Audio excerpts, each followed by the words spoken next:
Hello বন্ধুরা, আমি আবারও আপনাদের জন্য নতুন একটি গল্প নিয়ে চলে এলাম।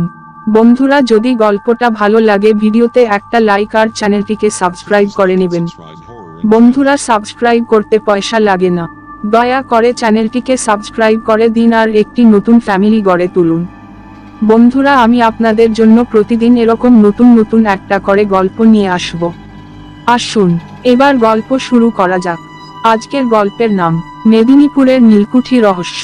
চলুন বন্ধুরা, গল্প শুরু করা যাক। গল্প মেদিনীপুরের নীলকুঠির ইতিহাস জানার জন্য আমরা পিছিয়ে যাব অতীতের দিকে, যেখানে জমিদারি আর ব্রিটিশ শাসনের ছায়ায় ছিল মেদিনীপুরের বিস্তীর্ণ অঞ্চল। ইতিহাসের এক অন্ধকার অধ্যায় হলো নীল চাষ। বাংলার অনেক অঞ্চলের মতোই মেদিনীপুরেও ছিল ব্রিটিশ নীলকরদের অত্যাচার। এই অত্যাচারের সাক্ষী ছিল অনেক নীলকুঠি, যেখানে বহু অত্যাচারিত কৃষকের রক্ত আর কান্না জমাট বেঁধেছিল। ব্রিটিশ শাসনের তীব্র প্রভাব তখনও মেদিনীপুরের জমিদারি প্রথায় দৃশ্যমান। আকাশ কালো মেঘে ঢেকে আছে, যেন প্রকৃতি নিজেই কোনো ভয়ঙ্কর ঘটনার পূর্বাভাস দিচ্ছে। গ্রামের মানুষদের মুখে মুখে একটাই কথা, নীলকুঠির অভিশাপ। মেদিনীপুর শহর থেকে প্রায় 10 মাইল দূরে একটি পুরনো নীলকুঠি। চারিদিকে গাছ ছমছমে পরিবেশ, কেউ দিনের আলোতেও সেখানে পা রাখতে সাহস করে। সেই নীলকুঠির ইতিহাস রক্তাক্ত। শোনা যায় অনেক কৃষক সেখানে নীলকরদের হাতে মারা গেছে। কুঠির ভেতরে রাতের বেলা আজও তাদের আর্তনাদ শোনা যায়। দিনের বেলা যেটা শুধুই একটা পুরনো পরিত্যক্ত বাড়ি, রাতের বেলা সেটা যেন জীবন্ত হয়ে ওঠে। অজানা আতঙ্কে গ্রামবাসীরা দিনের বেলায়ও কুঠির আশেপাশে যাওয়ার সাহস করে না। রাজীব মেদিনীপুর শহরের একজন তরুণ শিক্ষক। ইতিহাসে তার আগ্রহ প্রবল, বিশেষত এই অঞ্চলের জমিদারি আর নীল চাষের ইতিহাসে। নীলকুঠির রহস্য তাকে বেশ আকৃষ্ট করে। রাজীব অনেকদিন ধরেই সেই জায়গা নিয়ে গবেষণা করছে, কিন্তু তার মনে হচ্ছে কুঠির ইতিহাসের অনেক কিছুই আড়ালে রয়ে গেছে। একদিন সন্ধ্যায় রাজীবের হাতে একটি পুরনো চিঠি আসে। চিঠির ভাষা বেশ পুরনো এবং সেটি লেখা হয়েছে 1875 সালের তারিখে। চিঠির পাঠাতে লেখা ছিল, এই নীলকুঠির অভিশাপ মুক্তির একটাই উপায় আছে। যে অভিশাপ কৃষকদের রক্তে বাঁধা, তাকে মুক্তি দিতেই হবে, না হলে মৃত্যু এসে ছায়া ফেলবে চারপাশে। তুমি রাজীব, তুমি পারবে এ কাজ করতে? রাজীব অবাক হয়, কে তাকে চিঠি পাঠালো? 1875 সালের চিঠি তার হাতে পৌঁছায় কিভাবে? তার মনে কৌতূহল জাগে, কিন্তু ভয়ও হয়। সে সিদ্ধান্ত নেয় নীলকুঠিতে গিয়ে সবকিছু খুঁজে দেখবে। পরের দিন ভোরবেলা রাজীব নীলকুঠির উদ্দেশ্যে রওনা দেয়। গন্তব্যস্থলে পৌঁছানোর পর তার মনে একটা অদ্ভুত শীতল অনুভূতি আসে। দিনের আলোতেও কুঠির চারপাশটা যেন অন্ধকার আর ভয়ঙ্কর। দরজাটা পুরনো এবং কিছুটা ভাঙা। রাজীব সেটাকে ঠেলে ভেতরে ঢোকে। ভেতরে ঢুকেই সে অনুভব করে যেন কেউ তাকে দেখছে, কিন্তু আশেপাশে কেউ নেই। কুঠির প্রতিটি দেয়াল যেন অতীতের কষ্ট আর মৃত্যুর সাক্ষী। কুঠির ভেতরে এক ধরনের অস্বাভাবিক শীতলতা, বাতাসে একটা অজানা গন্ধ, যেন পুরনো রক্তের ধ্বংসাবশেষ ভেসে বেড়াচ্ছে। রাজীব কুঠির প্রতিটি ঘর ঘুরে দেখে এবং একসময় সে পৌঁছে যায় কুঠির মূল ঘরে। এই ঘরটাই একসময় ছিল ব্রিটিশ নীলকরদের অফিস। এখানে বসেই কৃষকদের ওপর অত্যাচার করা হতো। ঘরের একপাশে একটি বিশাল টেবিল, যার ওপর ধুলোর আস্তরণ জমেছে, এবং একটি পুরনো ডায়েরি পড়ে আছে। ডায়েরিটা খুলতেই রাজীবের চোখে পড়ে ভয়ঙ্কর কিছু কথা। সেখানে লেখা আছে, এখানে যারা এসেছিল তারা আর ফিরে যেতে পারেনি। রাতের আধারে এই কুঠি জীবন্ত হয়ে ওঠে। মৃত কৃষকদের আত্মা প্রতিশোধের অপেক্ষায় থাকে। রাজীব বুঝতে পারে নীলকুঠির ভেতরে কিছু একটা আছে, যা স্বাভাবিক নয়। সে ডায়েরির পাতা উল্টাতে থাকে এবং হঠাৎ একটা পুরনো ছবি তার হাত থেকে মাটিতে পড়ে যায়। ছবিটা উঠিয়ে সে দেখে ছবির মানুষগুলো তার দিকে তাকিয়ে আছে, কিন্তু এক মুহূর্তের জন্য মনে হয় তারা যেন নড়ছে। ঘরের বাতাস ভারী হয়ে আসে এবং হঠাৎ একটা অদৃশ্য শক্তি রাজীবকে আঘাত করে। সে অজ্ঞান হয়ে যায়। রাজীব যখন জ্ঞান ফিরে পায়, তখন সে কুঠির মেঝেতে পড়ে আছে। আশেপাশে পুরো অন্ধকার। তার মনে হয় সে যেন ভিন্ন কোনো সময়ে পৌঁছে গেছে। ঘরের ভেতরের পরিবেশ পাল্টে গেছে। পুরনো আসবাবপত্র নতুনের মতো ঝকঝকে, বাতাসে নীল চাষের গন্ধ, আর বাইরে থেকে শোনা যাচ্ছে কৃষকদের আর্তনাদ। রাজীব বুঝতে পারে সে হয়তো অতীতে ফিরে এসেছে। সে জানালা দিয়ে দেখে কিছু কৃষককে লাঠির আঘাতে মারধর করা হচ্ছে, আর ব্রিটিশ নীলকররা ঠান্ডা মাথায় সেই দৃশ্য দেখছে।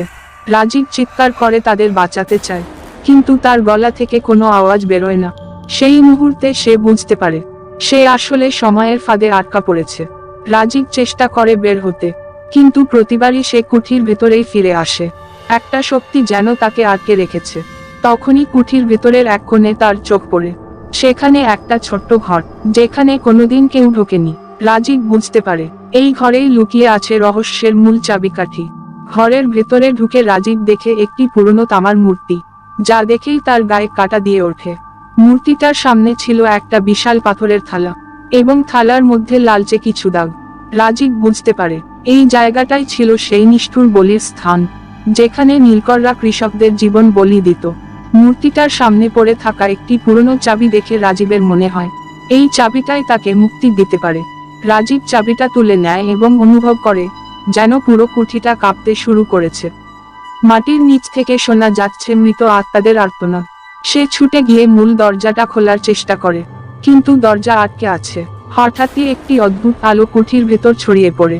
সেই আলোয় ভেসে আসে কিছু মানুষের ছায়া, যারা রাজীবের দিকে এগিয়ে আসছে। তাদের চোখে প্রতিশোধের আগুন।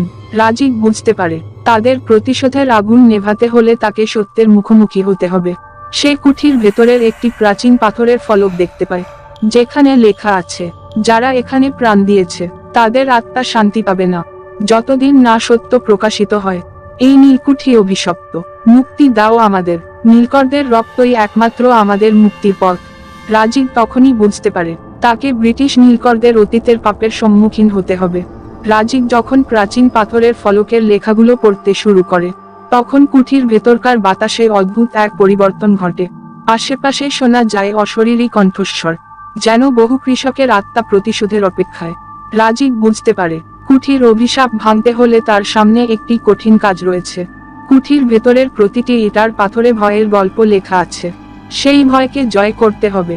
রাজীবের চোখ পড়ে একটা পুরনো বাক্সের উপর, যেটা দেখে মনে হয় অনেক বছর ধরে কেউ ছুঁয়েও দেখেনি। সেই বাক্সটা খুলে দেখে ভেতরে রয়েছে একটা তামার তৈরি নীলের বোতল। বোতলটা হাতে তুলে নিতেই চারপাশের পরিবেশে আরো অশান্তি দেখা দেয়।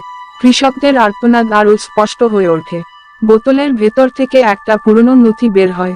নথিতে লেখা ছিল সেই সব অত্যাচারের বিবরণ যা নীলকররা করেছিল, আর তার শেষে স্বাক্ষর করা ছিল এক প্রধান নীলকরের, যার নাম ড্যানিয়েল ফ্রেডরিক্স। তুমি এই বোতল আর নথি নিয়ে চলো।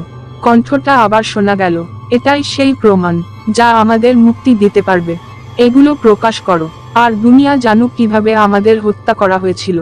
রাজীব বুঝতে পারে নীলকুঠির পাপের বোঝা বহন করছে এই নথি এবং বোতল। তাকে সত্য প্রকাশ করতে হবে, কিন্তু কুঠির অভিশপ্ত শক্তি তাকে বাধা দিতে থাকে। সে বোতলটা হাতে নিয়েই দৌড়াতে শুরু করে। দরজা তখনও বন্ধ।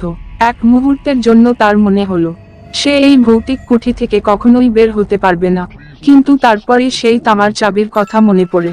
সে চাবিটা বের করে দরজার তালা খুলতে যায়। চাবিটা ঘোরাতেই এক বিকট শব্দ হয় এবং দরজাটা ধীরে ধীরে খুলে যায়। দরজা খুলতেই রাজীব ছুটে বেরিয়ে আসে, যেন মৃত্যুর হাত থেকে ফিরে এসেছে।